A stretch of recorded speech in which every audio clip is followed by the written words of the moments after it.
चलो, कल मैंने लास्ट में क्वेश्चन का डिस्कशन किया था, which was based on Faraday's second law.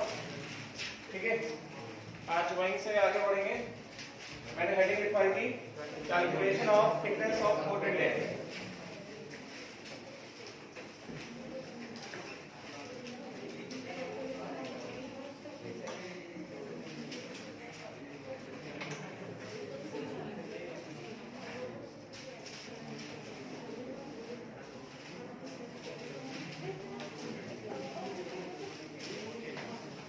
Calculation of the thickness of coated layer.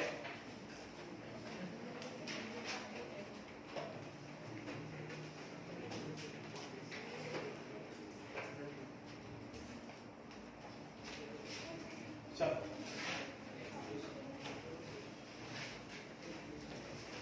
Curtain से करो।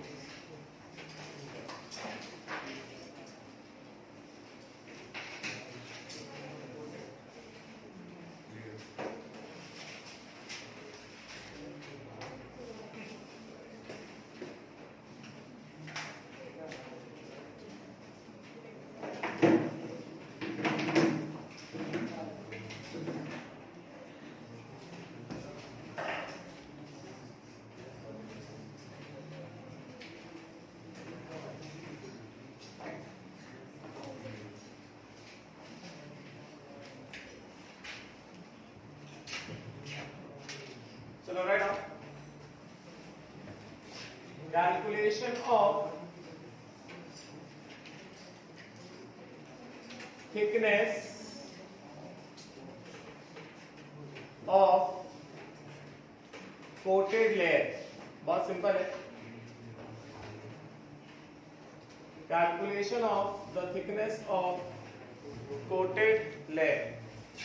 तो इसमें हमें क्या करना है, हमें पता है कि कोई भी इलेक्ट्रोड होता है, दिस इज सपोज करो ये अगर इलेक्ट्रोड का सरफेस है, अगर ये इलेक्ट्रोड का सरफेस है तो इसके सरफेस के ऊपर क्या होगा, डिपोजिशन होता है ना, गेटिंग ना।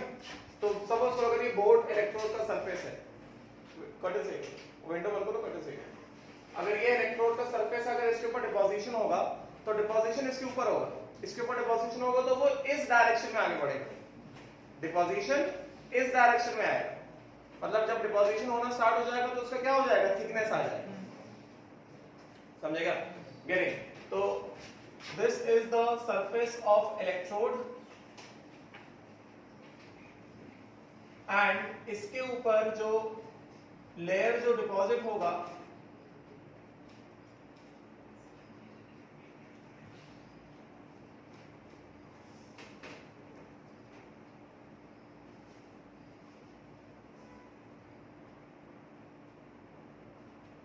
इसके सरफेस के ऊपर वैसे दिखा सकते हैं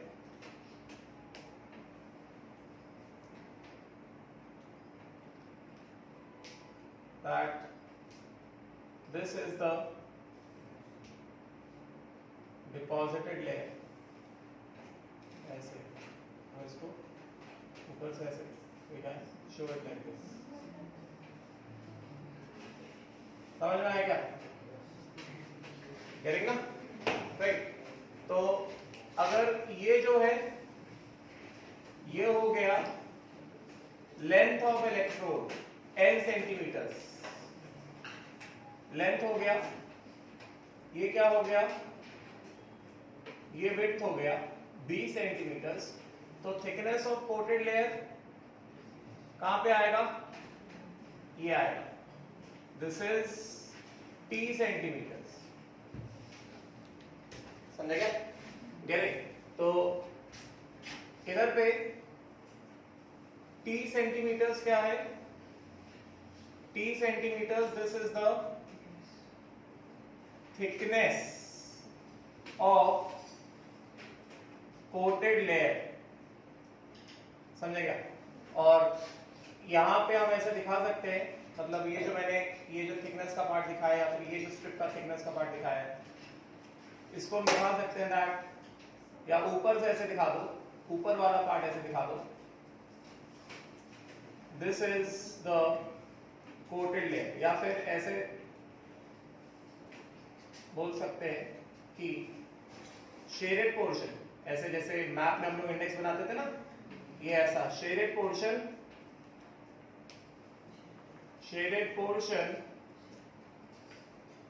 shows coated layer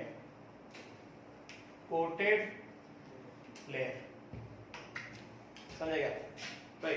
अगर मैं तुमसे कहूं कि what is the area of cross section of electrode, area of cross section of electrode, electrode कौन सा है, इलेक्ट्रोड ये नीचे वाला है जिसको मैंने ऐसा डॉटेड लाइन से दिखा रहा, समझे क्या? जो ऐसा नीचे डॉटेड लाइन से है ना, वो इलेक्ट्रोड है और उसके सरफेस पे क्या हुआ, डिपोजिशन हुआ, ठीक है। तो यहां पे भी हम ऐसा दिखा सकते हैं कि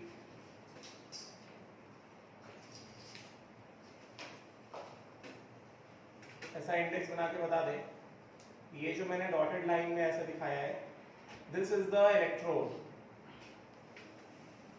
जिसके सरफेस पे ऐसा डिपोजिशन हुआ, ठीक है। और ये जो इलेक्ट्रोड है, ये इसका लेंथ L है और ये इसका विड्थ है B, समझेगा?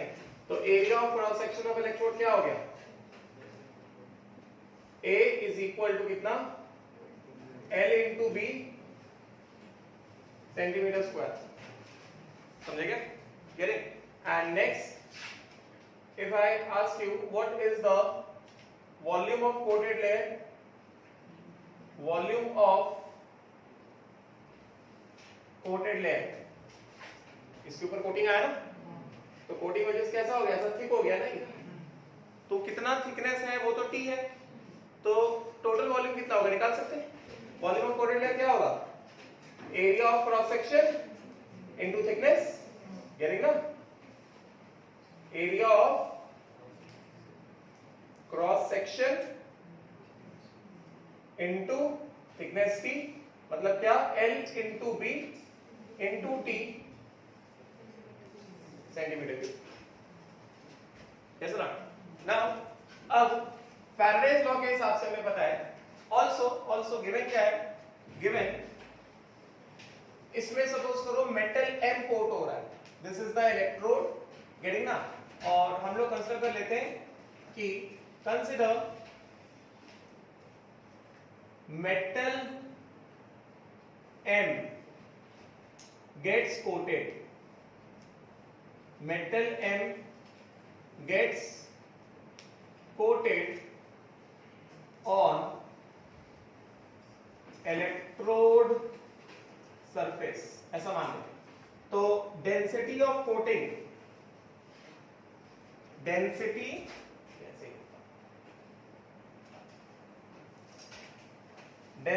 Of coating, that means coating किसका है, मेटल का है ना, दैट मीन्स डेंसिटी ऑफ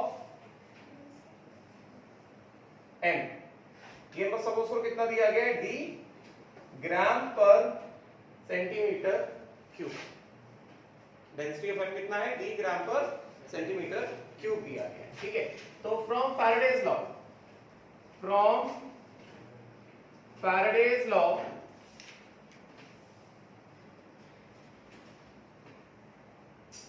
हमें पता है gram equivalent of M deposited, gram equivalence of M deposited is equal to कितना, नंबर ऑफ फैराडे पास, समझेगा? तो gram equivalent of M deposited कितना होगा, mass of M that is deposited upon equivalent mass of M that is deposited, and number of Faraday pass कितना हो गया, I actual into T, because हमने T को यहाँ पे थिकनेस ले लिया ना, तो यहाँ पे पूरा लिखता हूँ टाइम इन सेकेंड्स, है कि नहीं, अपॉन 96500, ठीक है। तो तो mass of metal that is deposited, mass of metal, density क्या होता है, मास अपॉन वॉल्यूम होता है। तो मास ऑफ मेटल क्या हो गया, density of M into volume, है कि नहीं, इज इक्वल टू कितना, इक्विवेलेंट मास ऑफ मेटल, इसको ले जाके यहां पे मल्टीप्लाई करा दिया अपॉन कितना 96500 इनटू आई एक्चुअल इनटू कितना टाइम इन सेकेंड्स, ठीक है। तो दिस इज इक्वल टू कितना, डेंसिटी है ना, density is in D gram पर सेंटीमीटर क्यूब इनटू कितना वॉल्यूम, वॉल्यूम कितना है L into B into T centimetre cube is equal to कितना, equivalent mass of M upon 96500 into I actual into कितना time, समझेगा। तो इसके हिसाब से यहां से क्या आ गया, T मतलब thickness of coated layer, thickness of coated layer, T is equal to कितना हो गया, equivalent mass of M upon 96500 into how much, actual amount of current into time in second, समय पता है, अपॉन कितना, डेंसिटी इन ग्राम पर centimetre cube into L into B, मतलब area of cross section, क्या लिखना, इन कितना सेंटीमीटर स्क्वायर, ठीक है। And this is thickness of coated layer, this is nothing but the thickness of the coated layer।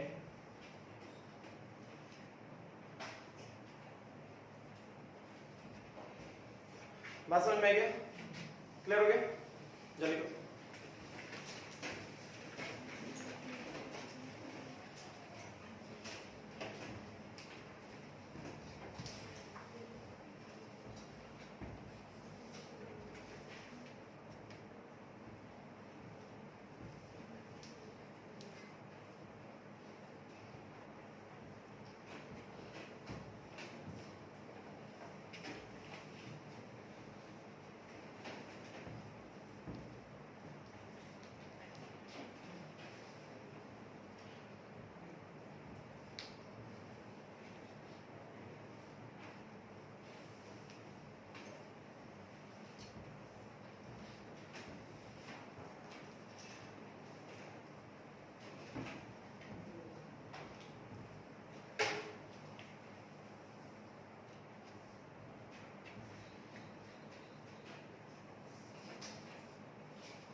Physics में कैसे समझ में आता है? ठीक है, मैं बढ़ा देता हूँ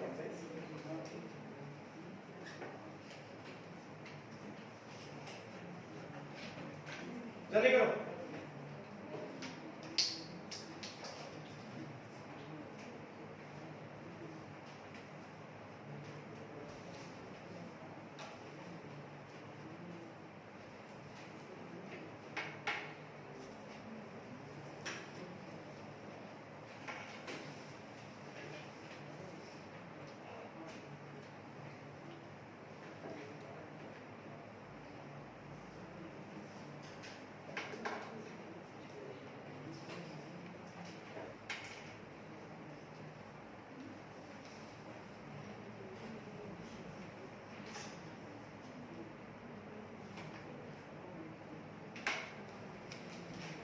हो गया?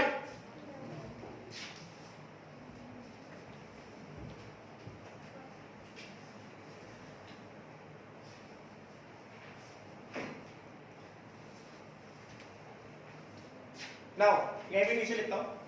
कभी कभी क्या होता है, डेंसिटी सीधा सीधा नहीं दिया जाता। यहीं पे नीचे लिखता हूं, समटाइम्स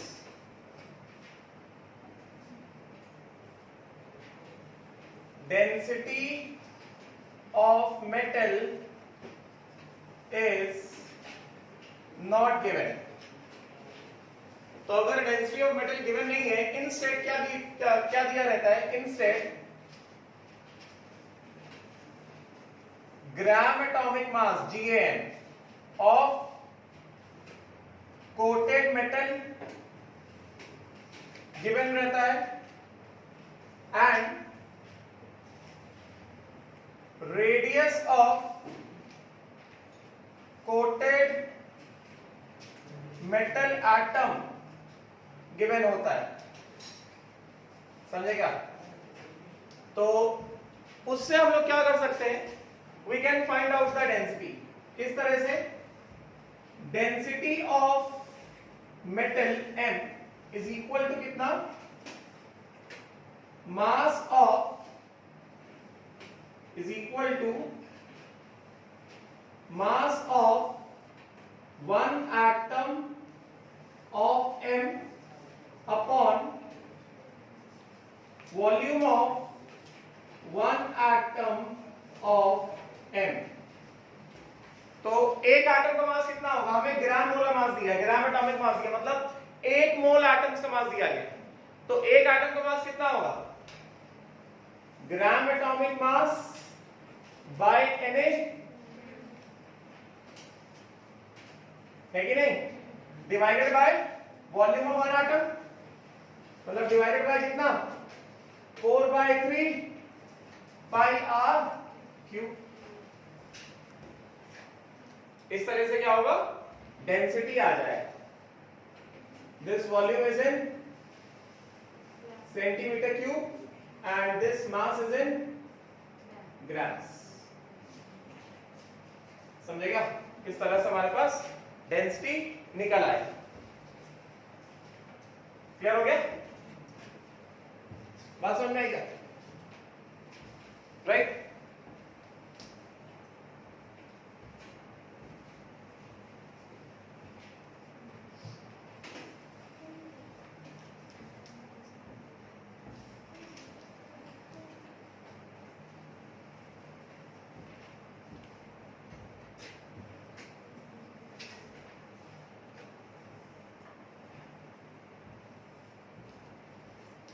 हुआ क्या?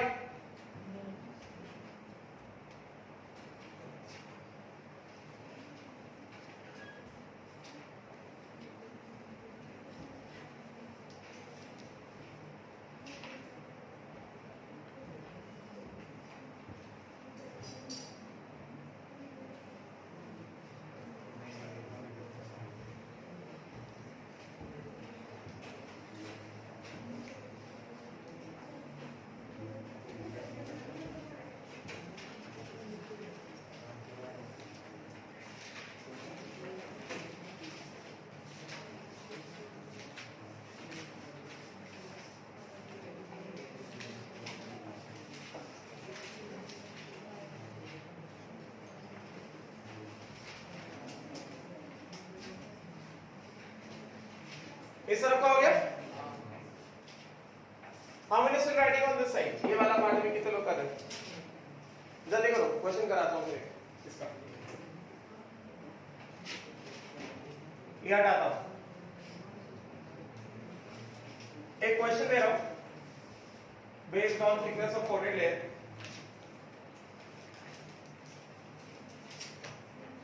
क्वेश्चन है, इसी कंसेप्ट पे बेस्ड क्वेश्चन है। Question says for how long should a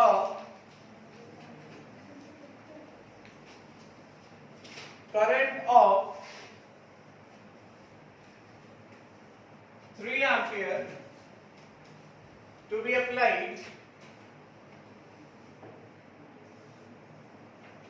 through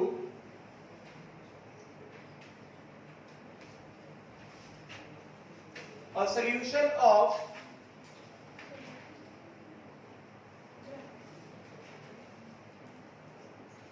AgNO3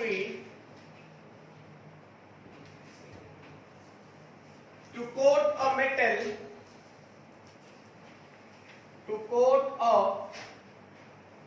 metal of surface area is equal to 80 centimeter square and thickness is equal to 0.005 mm. Density of silver is equal to 10.5 gram per centimeter cube.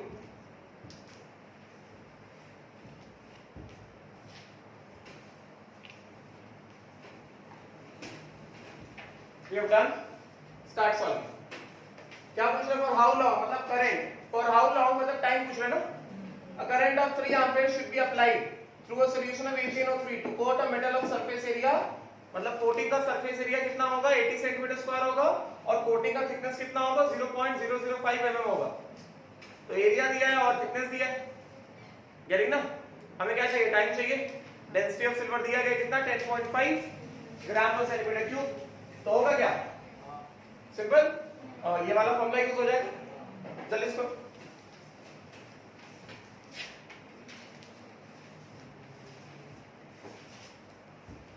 नीचे वाला हो गया, लेके नीचे वाला हुआ क्या?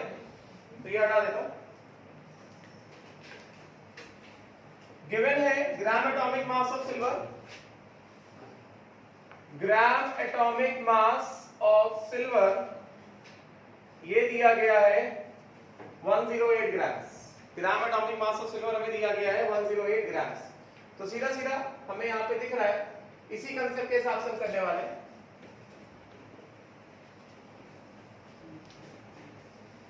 यहीं से बताएंगे कि gram equivalent of metal deposited मतलब mass of metal deposited upon silver की बात होगी ना, बिकॉज इलेक्ट्रोलिसिस हो रहा है सिल्वर का। तो यहां पे रिडक्शन ऑफ AgNO3 है ना, तो हमें दिया गया है AgNO3 क्या दे रहा है? Ag plus NO3 minus. Question में it is mentioned about deposition of, किसका डिपोजिशन? सिल्वर का ना, बिकॉज जिसका इलेक्ट्रोलिसिस हो रहा है वहीं पे जो मेटल है उसी का डिपोजिशन होगा ना। तो सिल्वर के डिपोजिशन की बात हो रही है, तो किस तरह से Ag plus 1 electron gives Ag solid. समझेगा? गेटिंग? तो हमें यहां पे पता चल जाएगा कि n फैक्टर ऑफ सिल्वर कितना है? n फैक्टर ऑफ सिल्वर 1 है and equivalent mass of silver कितना हो गया?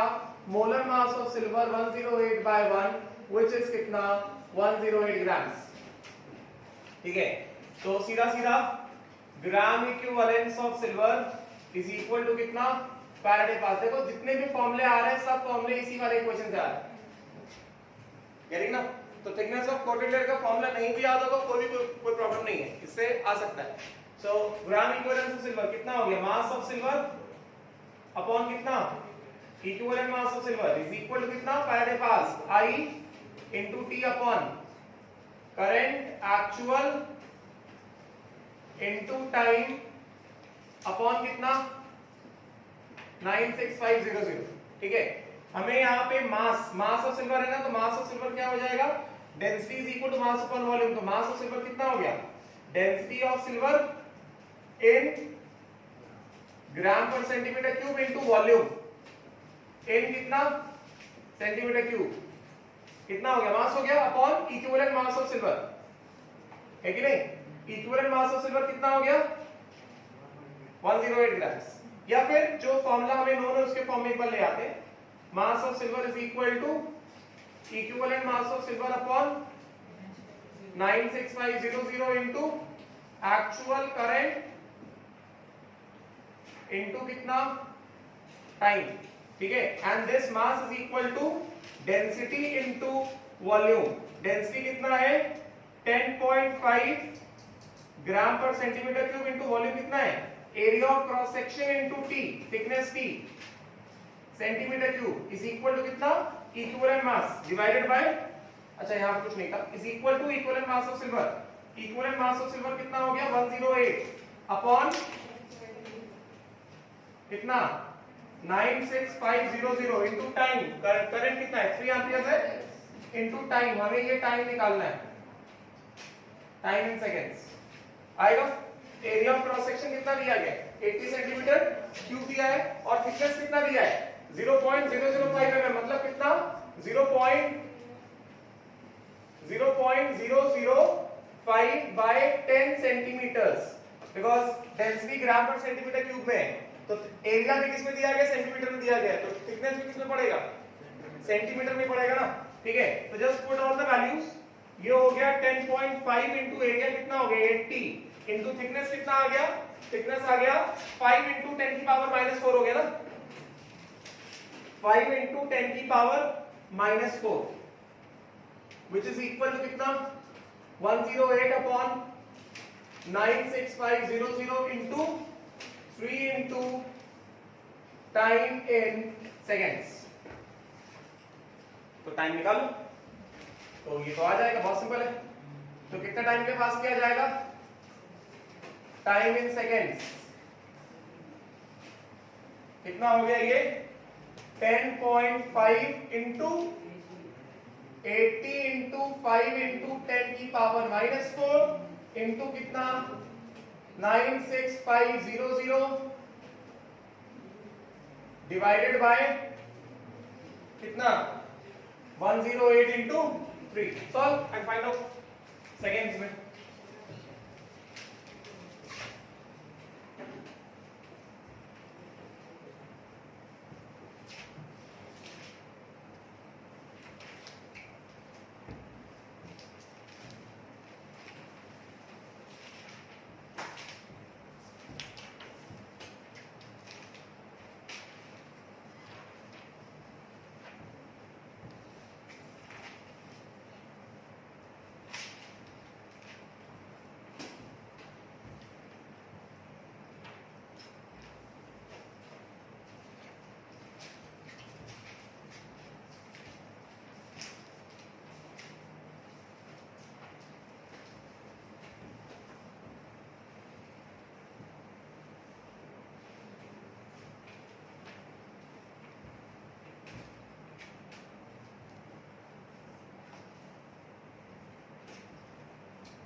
कितना आंसर आ रहा है time,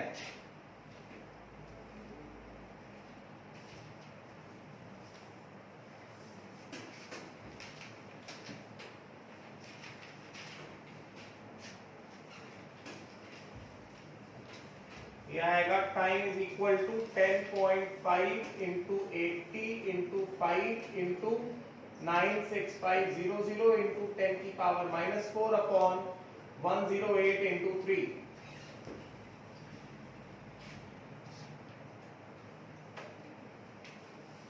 solve to find out the value of time. Seconds में निकालना है.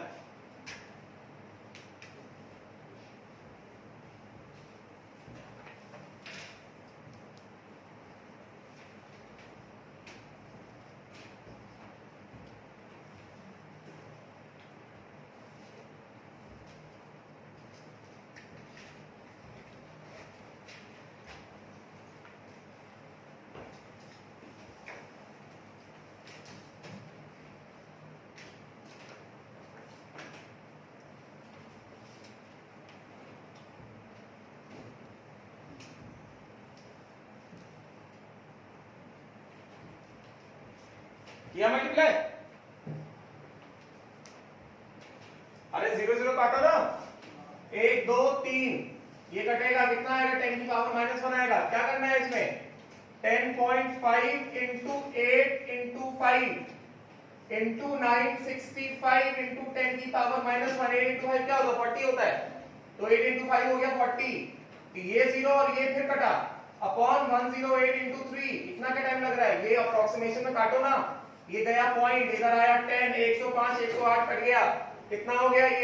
ये हो गया 4 into 965 अपॉन कितना? 3 into 10, क्या है ये? करो ना जल्दी से, 4/3 into कितना? 96.5, यही तो है, और क्या करना है?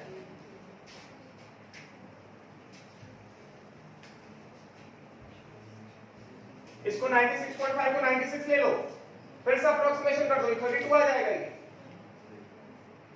ये 96.5 को अप्रोक्सीमेट कर दो, 96 ले लो, तो 96.5/3 ऑलमोस्ट कितना? 32, 32 into 0.4, ये देख लो एक बार कितना आ रहा है।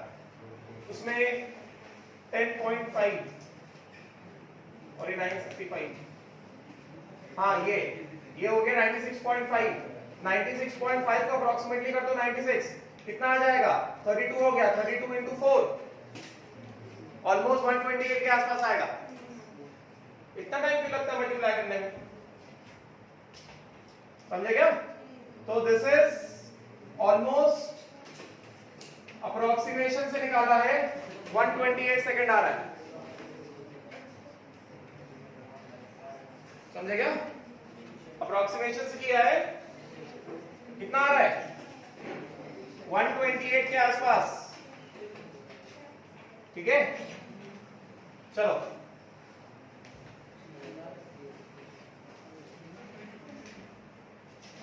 समझ में आया ना कैलकुलेशन? हटाओ। अब देखो, अब एक और इंपॉर्टेंट टॉपिक, फिर उसका सवाल।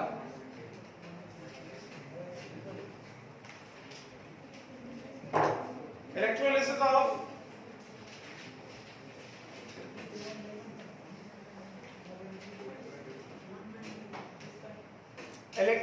Of aqueous H2SO4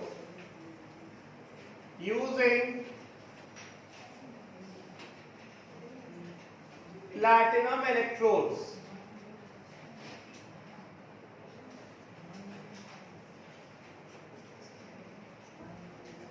special case,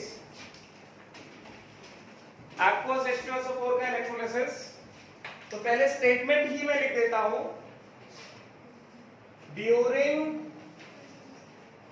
electrolysis of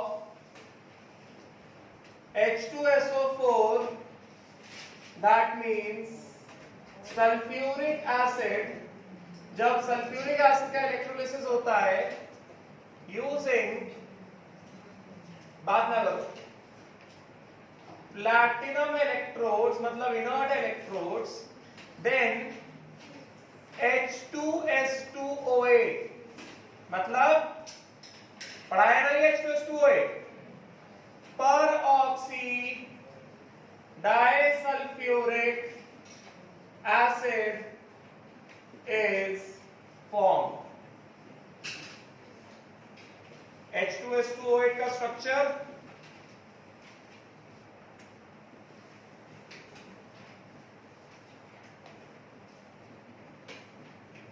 पर oxy disulphuric acid is form. तो पहले इस स्टेटमेंट को दिमाग में डालो कि जब इलेक्ट्रोलिसिस होता है H2S2O8 का, तो पर ऑक्सी डाइसल्फ्यूरिक एसिड फॉर्म होता है। अब वो देखना है वो किस तरह से फॉर्म होगा। इसको लिखो जल्दी, फिर हटाता हूं।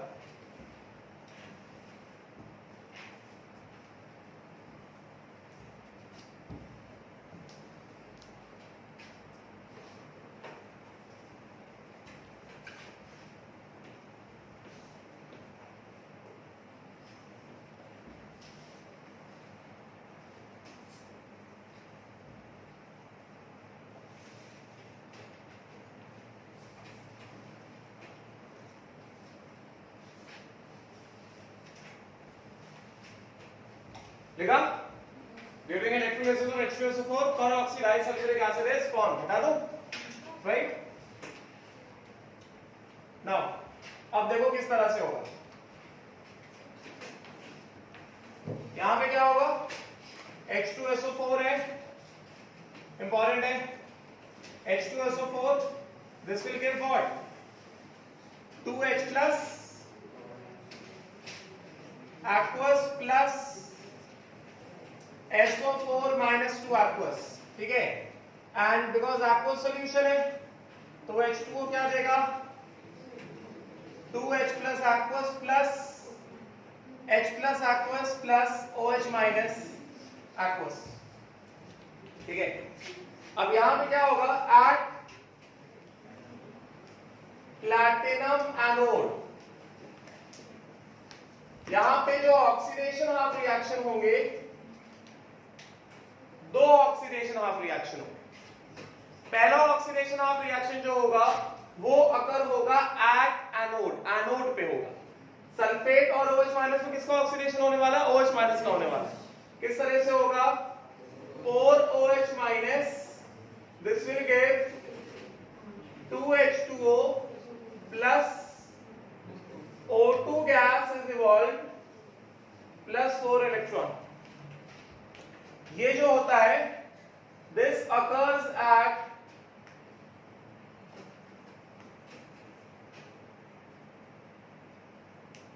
एनोड। ये ऑक्सीडेशन ऑफ रिएक्शन जो है ये एनोड के सरफेस पे होता है। एंड सेकेंड स्पेशल केस है, सेकेंड ऑक्सीडेशन ऑफ रिएक्शन क्या होगा, सल्फेट सॉल्यूशन में ऑक्सीडाइज हो जाएगा। मैंने बताया था सल्फेट ऑक्सीडाइज होगा तो क्या बनेगा, बताया था क्या आएगा, H2O8 minus 2 plus 2 electron। This occurs in, कहां पे अगर होता है ये इलेक्ट्रोलाइट में अगर होता है, ऑक्सीडेशन ऑफ रिएक्शन 1 and 2। तो अगर यहां पे कहा जाए therefore ऑक्सीडेशन प्रोडक्ट्स, यहां पे क्या क्या है,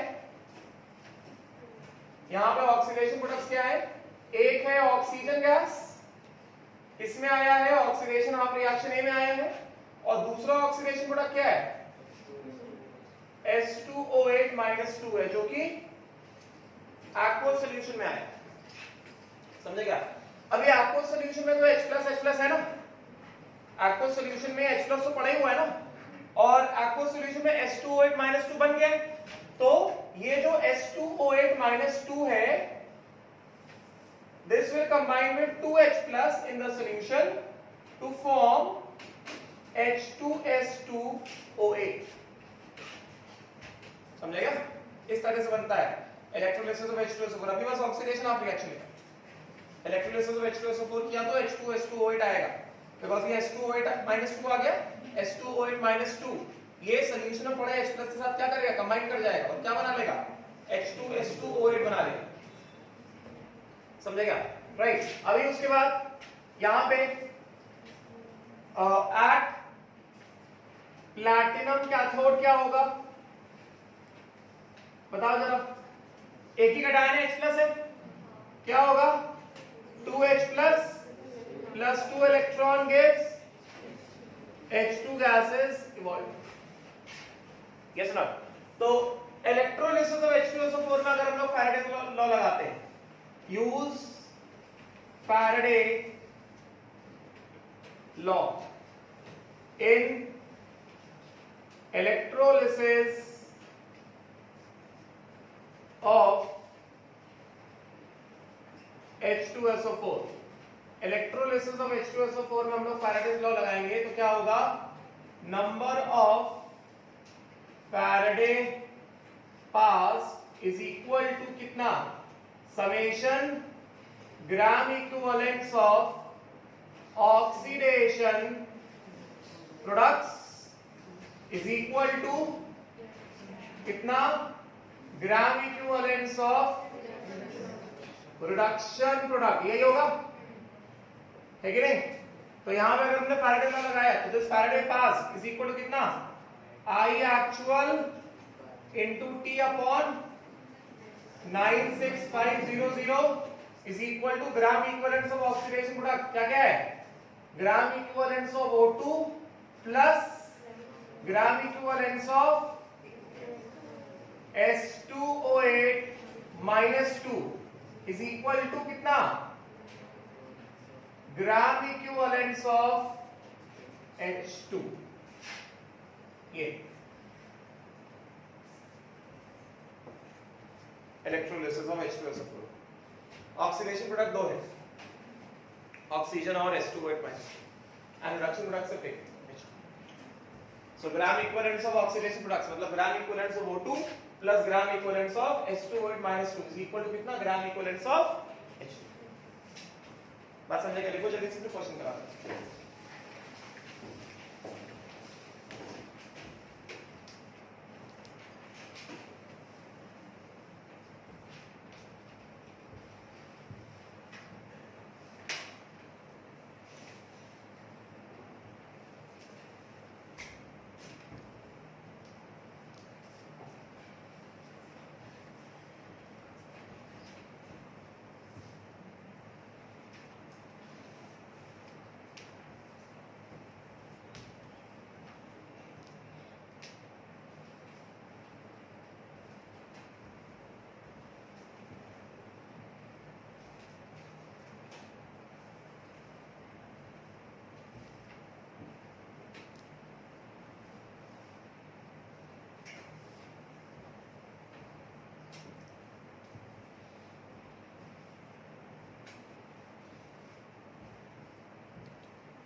यहां पर हम ये बता सकते हैं, therefore during electrolysis of H2SO4 H2S2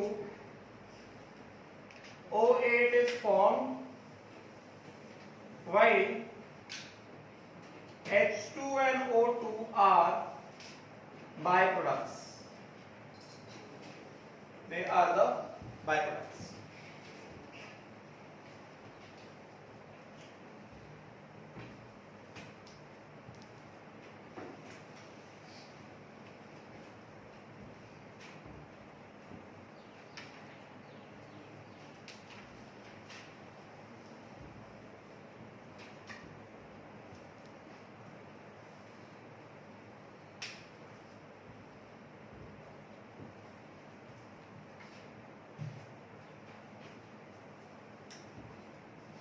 चलिए करो, फिर एक क्वेश्चन करेंगे, फिर कल जो होमवर्क दिया था उसका डिस्कशन करेंगे।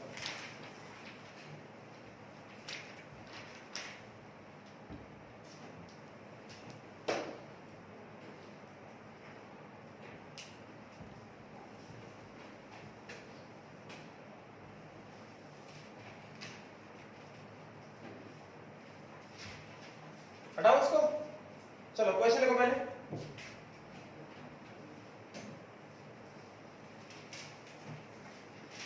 Write down the question. मैं यहाँ पे लिख रहा हूँ, ठीक है? मैं क्वेश्चन यहाँ पे लिख रहा हूँ। क्वेश्चन है H2S2O8 can be prepared by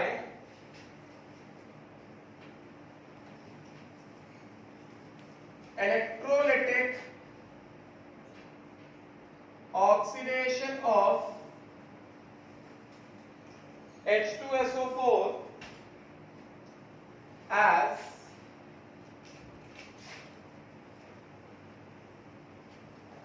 two times of H2SO4 gives H2S2O8 plus 2H plus 2 electrons. Volume of oxygen evolved is volume of hydrogen evolved is 9.72 liters, while volume of oxygen evolved is 2.35 liters at STP. Find the mass of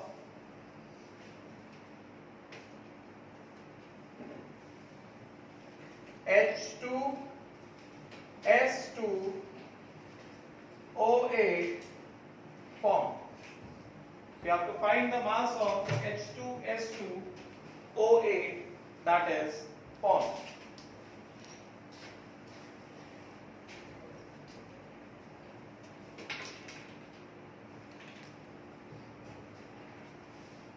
ठीक है, ये हटाओ, right. तो हमारे पास electrolysis हो रहा है किसका? H2SO4 का।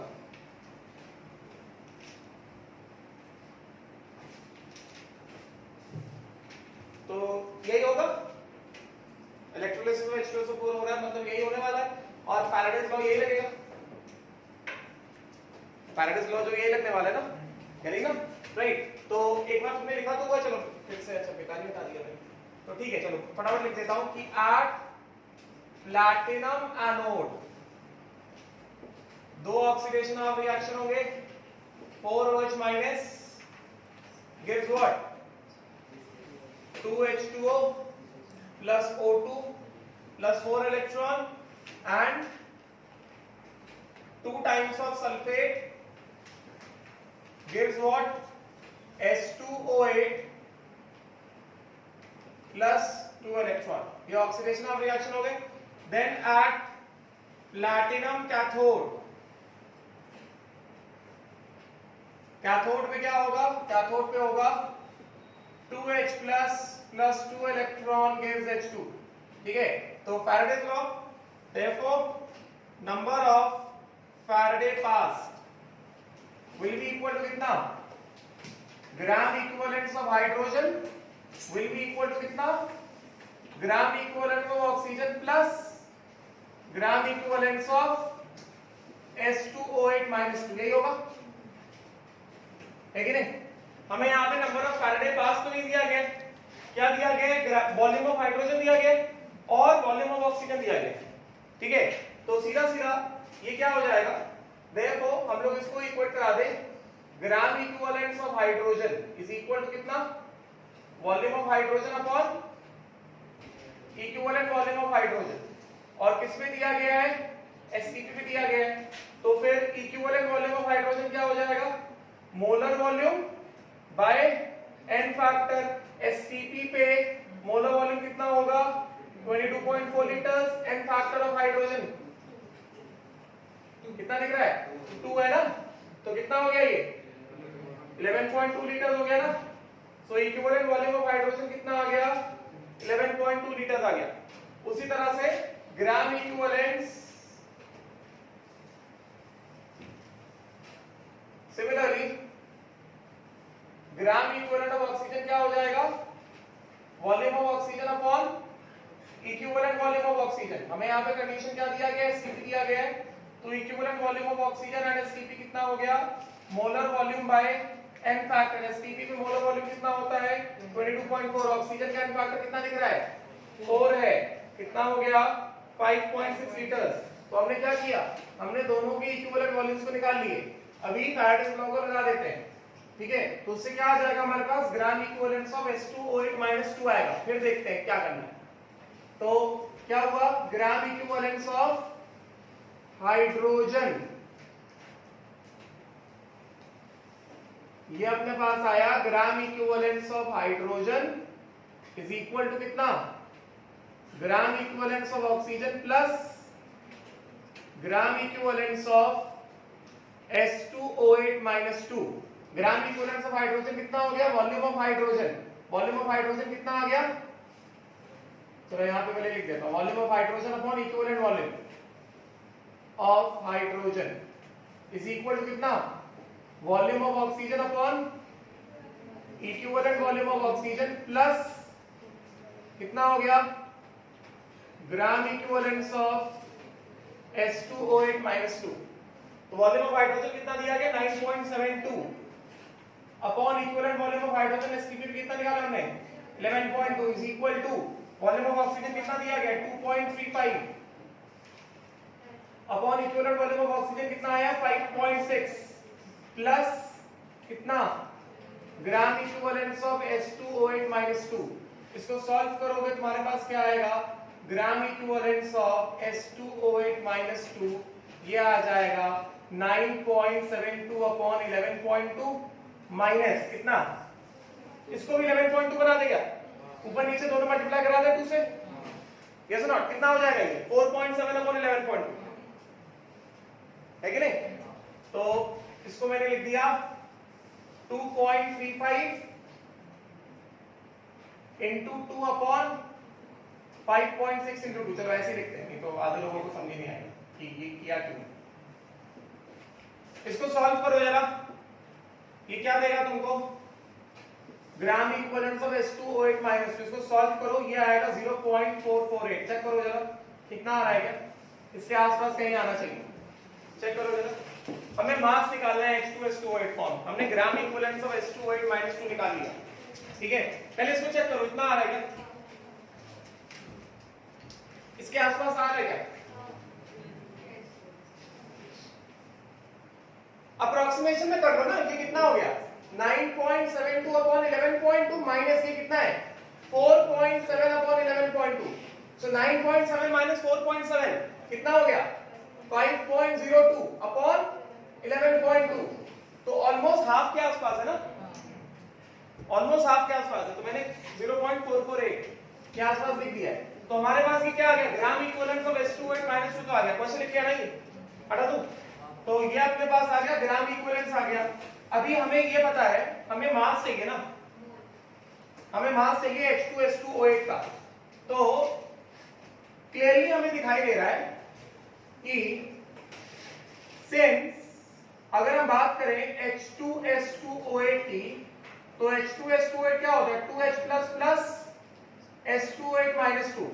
फ्रॉम स्टोइकियोमेट्री हमें यहां क्या दिख रहा है, फ्रॉम स्टोइकियोमेट्री हमें क्या दिखाई दे रहा है, moles of H2SO8 is equal two moles of H2O8 minus 2।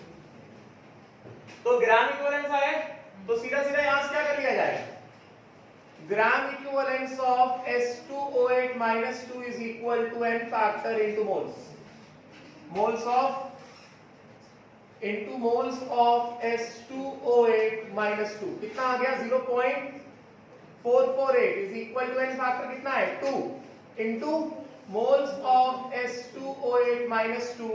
तो फिर यहां से हमारे पास moles of H2O8 minus 2 कितना आ गया 0.224। तो अगर H2O8 minus 2 के मोल्स आ गए, इसका मतलब क्या हो गया, moles of, therefore moles of H2SO8 is equal to कितना, मोल्स ऑफ, कहीं पे लिख देता हूं ना, आ गया नहीं 0.224। H2SO8 के मोल्स आ गए कितने 0.224। इसका मतलब क्या हो गया, therefore mass of H2SO8 is equal to moles of H2SO8 into gram molar mass. Gram molar मास निकालो जरा, ग्राम मोलर मास ऑफ H2SO8 कितना ग्राम मोलर मास हो गया, हाइड्रोजन हो गए 2 प्लस सल्फर हो गए 2, 2 सल्फर कितने 64, ऑक्सीजन हो गए 8, 16 into 8 कितना हो गया 128, 128 and 2 130, 130 and 64 कितना हो गया 194 हो गया। तो दिस becomes कितना 0.224 into 194 निकाल लें, पास हो गया। क्लियर हुआ?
हो गया?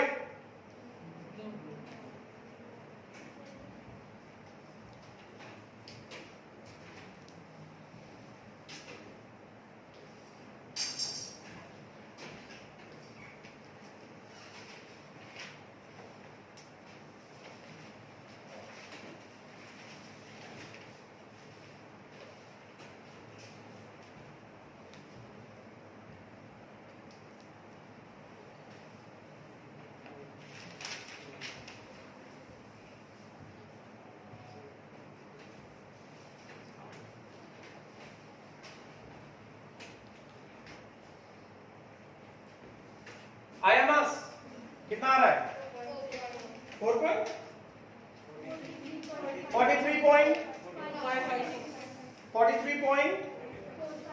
43.45 नहीं होता यार, 43.45 होगा. This is coming out to be 43.456 grams. ये 43.456 होगा क्या? डिजिट के बाद मतलब क्या? एक से छोटा होता है ना, तो 43.456 45 कैसे हो गया? कॉमन सेंस लगो. अभी तक बचपन से तुम लोग जो पढ़ते आ रहे हो, तुमको जिसने भी पढ़ाया वो लोग भी गलत बोलते हैं. 43.45. This is not 43.45. पॉइंट के बाद जो भी होता है वो 1 से छोटा होता है कि नहीं होता है? तो ये 45 कैसे हो गया? 45 1 से छोटा होता है क्या? 45 1 से छोटा होगा क्या? तो फिर सो दिस इज 43.465. जो चीज गलत पढ़ी है उसको सही करो. तुम लोग जिससे पढ़े हो वो लोग भी यही बोलते हैं, मुझे पता है ना. हटा दो अभी. चलो अभी कल वाला काम निकालो. कल मैंने व्हाट्सएप ग्रुप पे होमवर्क दिया था. क्वेश्चन नंबर 1 to 7 दिया था सब्जेक्टिव. सबने किया है ना? सॉल्व हुए क्वेश्चंस? चलो ये लिख लो, उसके बाद we'll discuss.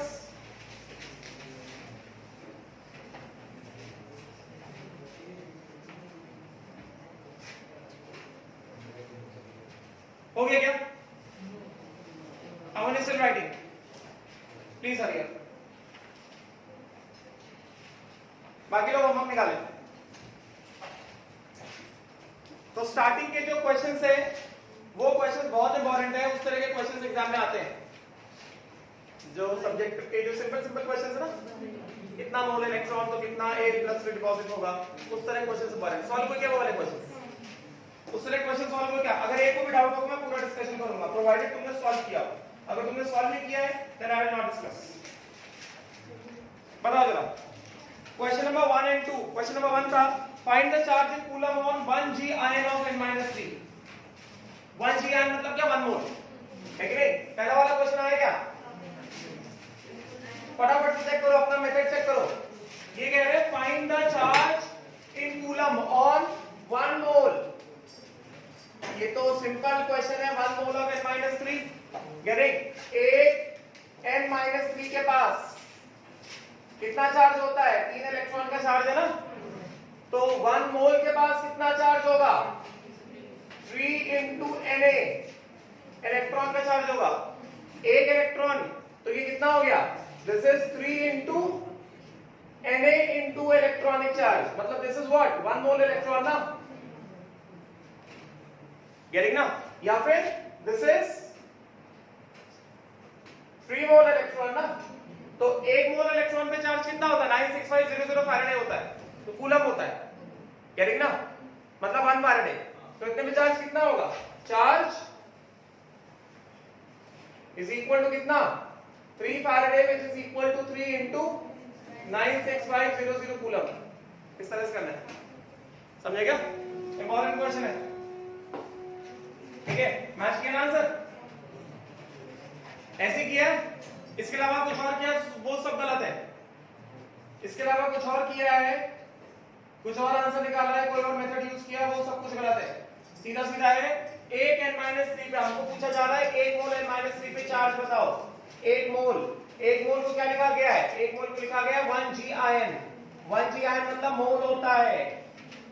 1 mole of n-3 पे चार्ज कहा जा रहा है, तो एक n-3 पे 3 इलेक्ट्रॉन का चार्ज है, तो 1 मोल पे कितना होगा? 3 into Na मतलब 3 मोल इलेक्ट्रॉन का चार्ज होगा, समझेगा? तो चार्ज कितना हो गया? चार्ज 1 मोल इलेक्ट्रॉन पे चार्ज होता है 1 फैराडे, 3 मोल इलेक्ट्रॉन पे चार्ज कितना हो गया? 3 Faraday which is 3 into 96500 coulomb. ये आंसर होगा, इसके अलावा कोई आंसर नहीं होगा, ठीक है? उसके बाद अगला वाला क्वेश्चन आया क्या? How much charge is required to reduce 1 mole of Al plus 3 into Al। तो सिंपल इक्वेशन लिखो, Al plus 3 को Al में चेंज करना है, हटाओ ना इसको। Al plus 3 को Al में चेंज करना है, मतलब क्या? Al plus 3 electron gives Al। तो इसमें कितना? 1 मोल की बात कर रहे हैं ना, तो 1 मोल Al plus 3 को कितना लगता है? 3 मोल इलेक्ट्रॉन लगने वाला है ना, therefore चार्ज कितना हो गया? 3 मोल इलेक्ट्रॉनिक चार्ज which is कितना? 3 Faraday which is 3 into 96500 coulomb. और अगले वाले में 1 mole of MnO4 minus 2 Mn plus 2, तो इसमें क्या है? 1 मोल ऑफ MnO4 माइनस, तो 1 mole of MnO4 minus plus, पता है ना 5 इलेक्ट्रॉन आएगा, ये 7, ये क्या हो गया? ये हो गया Mn plus 2। तो हमें क्या दिख रहा है? 1 मोल को कितना लगता है? 5 मोल इलेक्ट्रॉन लगता है। 5 मोल इलेक्ट्रॉन मतलब कितना? 5 फैराडे, मतलब कितना? 5 into 96500 कूलम, ठीक है? फिर उसके बाद नेक्स्ट वाला question, how much electric charge is required to oxidise 1 mole of H2O into O2 and 1 mole of FeO into Fe2O3। तो अगले में क्या कहा जा रहा है? 1 mole of H2O into O2, हमने 1 मोल H2O चाहिए, 1 H2O into O2, ऑक्सीजन एक है ना, तो हाफ ऑक्सीजन आएगा ना, तो ये ऑक्सीजन -2 से इसमें क्या 0 गया ना, तो कितने हो गए? 2 इलेक्ट्रॉन हो गए ना। तो अगर ये 1 मोल की बात कर रहा है, 1 मोल H2O को O2 में कन्वर्ट करना है, तो चार्ज कितना लगेगा? 2 फैराडे, मतलब 2 मोल इलेक्ट्रॉन ना, 2 मोल इलेक्ट्रॉन मतलब कितना? 2 फैराडे चार्ज, मतलब कितना? 2 into 96500 कूलम इतना चार्ज आएगा। एंड देन उसके बाद 1 mole of FeO into Fe2O3, 1 mole FeO की बात कर रहे हैं। तो अगर ये 1 मोल FeO की बात कर रहे हैं, FeO गिव्स कितना, Fe2O3, ये तो 1 मोल चाहिए ना, तो इसको क्या करना पड़ेगा, बैलेंस करना पड़ेगा ना, बिकॉज 1 मोल में 1 आयरन होगा, 1 मोल FeO में 1 मोल आयरन होगा ना, तो यहाँ पे 2 मोल आयरन नहीं चल सकते ना, बैलेंस करना पड़ेगा ना। तो ये क्या है यहाँ पे, बेसिकली यहाँ पे एक Fe+2 है, ये किस में जा रहा है, Fe+3+1 इलेक्ट्रॉन में जा रहा है, ठीक है ना। तो यहाँ पे कितना आएगा, 1 मोल इलेक्ट्रॉन आएगा ना। तो अगर हमने यहाँ पे 1 मोल लिया है, ये +2, ये +3, तो कितना आ गया, 1 मोल इलेक्ट्रॉन मतलब कितना, 1 फैराडे मतलब कितना, 96500 कूलम। समझ में आ गया बात, हाँ क्लियर हो गया। फिर उसके बाद अगला वाला क्वेश्चन आया होगा फैराडे सेकंड लॉ के बेसिस पे कि exactly 0.4 faraday of charge is pass through 3 electrolytic cell in series, first having AgNO3, second having copper sulfate and third having FeCl3. How many grams of each metal will be deposited, assuming only the cathodic reaction in each cell? तो हमें यहाँ पे क्या क्या दिया गया, हमें यहाँ पे दिया गया फैराडे दे दिया गया, समझे क्या, हमें यहाँ पे number of Faraday of charge दिया गया है। तो अगर हमें यहाँ पे number of Faraday of charge, ये कौन सा क्वेश्चन है, क्वेश्चन नंबर 4 है ना। तो क्वेश्चन नंबर 4 कह रहा है कि exactly 0.4 Faraday is pass through a solution of AgNO3, copper sulphate and FeCl3, ठीक है ना सॉल्यूशन। तो इसमें कहा जा रहा है कि how many grams of each metal will be deposited assuming only cathodic reaction in each cell। तो क्वेश्चन खुद कह रहा है कि कैथोडिक रिएक्शन में क्या होगा, सब जगह मेटल डिपॉजिट होगा। क्वेश्चन खुद कह रहा है कि how many grams of metal will be deposited. तो यहाँ पे सोचना नहीं है कि इलेक्ट्रोड कौन सा है, प्लैटिनम का है कि कोई और है, हाइड्रोजन डिपॉजिट होगा कि क्या डिपॉजिट होगा। सवाल खुद कह रहा है कि यहाँ पे तुम्हें हाइड्रोजन डिपॉजिट कराना है, समझे क्या। तो यहाँ पे सीधा सीधा हम लोग ऐसे दिखा दें, 3 सेल है, सेल 1 में क्या हो रहा है, कॉपर सल्फेट है ना, copper +2 electron gives copper, this is reduction of reaction। Cell 2 में क्या है, सेल 2 में है Ag plus 1 electron gives Ag, this is also reduction of reaction। and cell 3 में क्या है, Fe+3 electron gives Fe, ये भी क्या है, रिडक्शन ऑफ रिएक्शन। सबसे सेम फैराडे ऑफ चार्ज पास हुआ है, इसका मतलब क्या हो गया, सबसे 0.4 Faraday is passed through all the cells। इसका मतलब क्या हुआ, number of Faraday pass is equal to कितना, ग्राम इक्विवेलेंस ऑफ, ऐसे लिख देता हूं, number of Faraday pass is equal to gram equivalence of copper is equal to gram equivalence of silver is equal to gram equivalence of iron. ये कितना हो गया, number of Faraday pass कितना, 4 है, गेटिंग। तो ग्राम, हमें मास पूछा जा रहा है ना, तो mass of copper upon equivalent mass of copper, equivalent mass of copper, ये कितना हो गया, mass of silver upon equivalent mass of silver, ये कितना हो गया, mass of iron upon equivalent mass of iron. अभी हमें सबके एन फैक्टर्स पता है, ठीक है।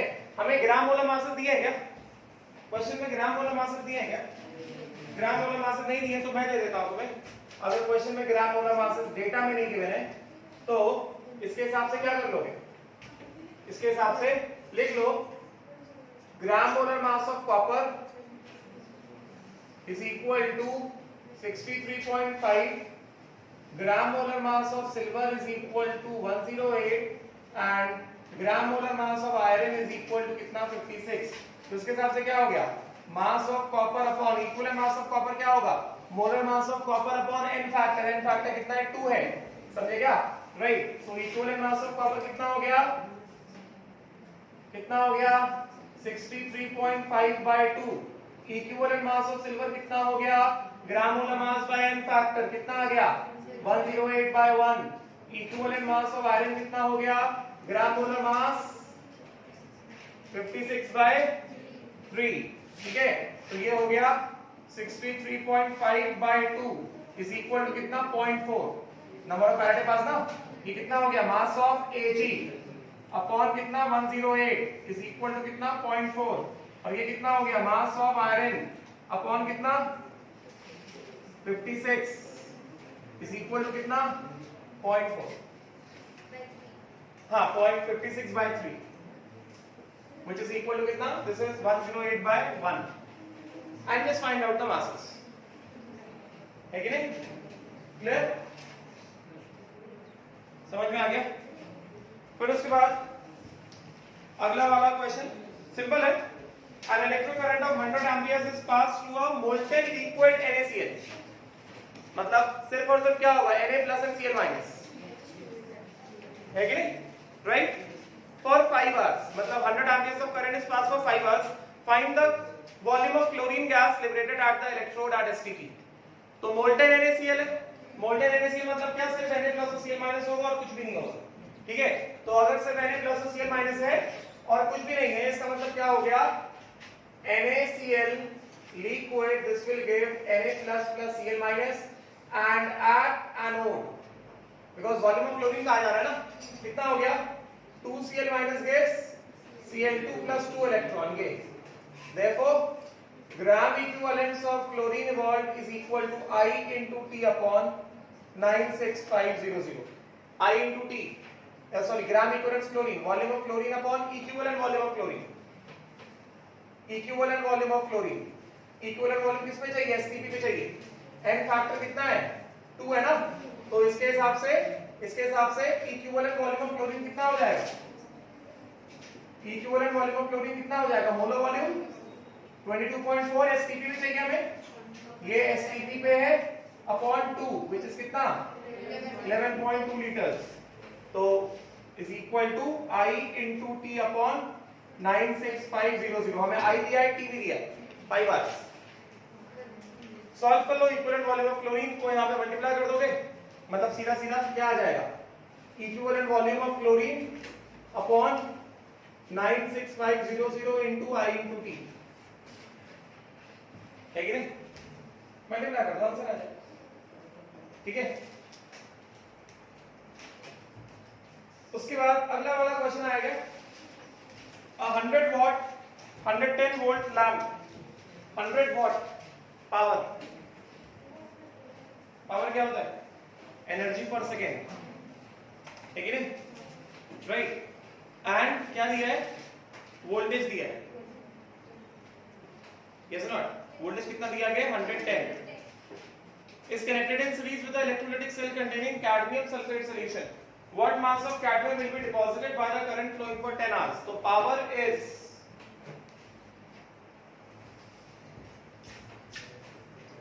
ये फॉर्मूला देख लो, अभी बाद में पढ़ लोगे फिजिक्स में, अगर नहीं आया तुमको ये वाला क्वेश्चन वॉट की वजह से. तो लैम्प क्या कर रहा है? करंट दे रहा है ना. लैम्प क्या कर रहा है? करंट सप्लाई कर रहा है ना. गेटिंग ना, जिसकी वजह से क्या हो रहा है? कैडमियम सल्फेट का इलेक्ट्रोलिसिस हो रहा है. गेटिंग? तो लैम्प अगर करंट सप्लाई कर रहा है, कैडमियम सल्फेट का इलेक्ट्रोलिसिस हो रहा है, तो पावर इज इक्वल टू कितना? Energy by time. समझे क्या? एंड एनर्जी जो होता है दिस इज इक्वल टू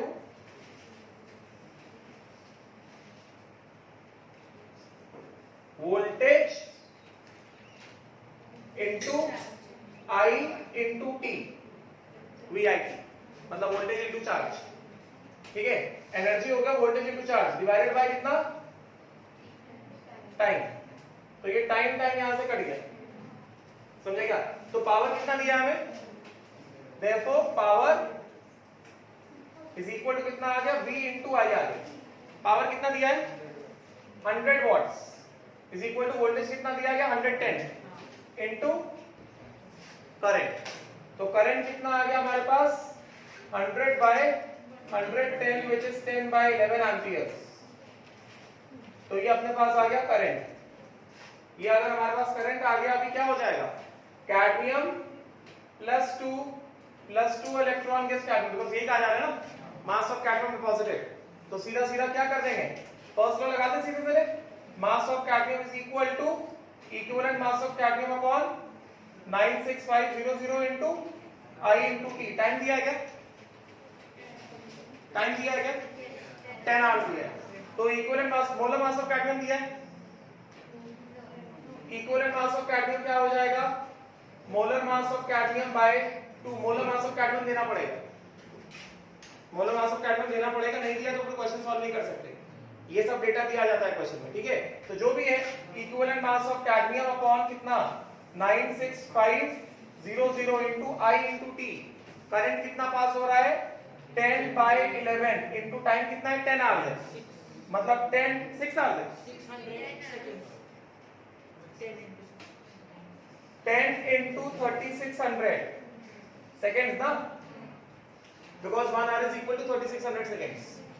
तो इसको solve, equivalent mass of molar mass of cadmium दिया होना चाहिए, उसके बिना क्वेश्चन सॉल्व नहीं हो सकता है, समझे क्या। तो कुछ अराउंड 96 के आसपास कुछ ऐसा रहता है। कितना उसको सॉल्व सॉल्यूशन देखो कितना किया, कितना लिया 90.05। हाँ ठीक है, जो भी है ये दिया होगा तो हम लोग इसको डाल देंगे, इक्विवेलेंट मास आ जाएगा and then we can find out the mass of cadmium, mass of cadmium, ठीक है। मोलर मास ऑफ कैडमियम तुम ऐसा सॉल्यूशन से देख सकते हो, मोलर मास ऑफ कैडमियम जो है 112.4 लिया है, ठीक है। सो दिस इज 112.4, तो ये हो गया कितना 112.4 बाय 2 which becomes कितना 56.2 ग्राम। इसको यहाँ पे लाके डाल दो, 56.2 अपॉन 96500 इनटू करंट निकाला इनटू टाइम 10 सेकंड्स, ठीक है, राइट। अभी आज के लिए थोड़े क्वेश्चन सॉल्व ले लो। मैंने क्वेश्चन नंबर 8 को करा दिया है, मैंने कल क्वेश्चन नंबर 12 तक दिया था, क्वेश्चन नंबर 12 तक दिया था, टिक मार्क।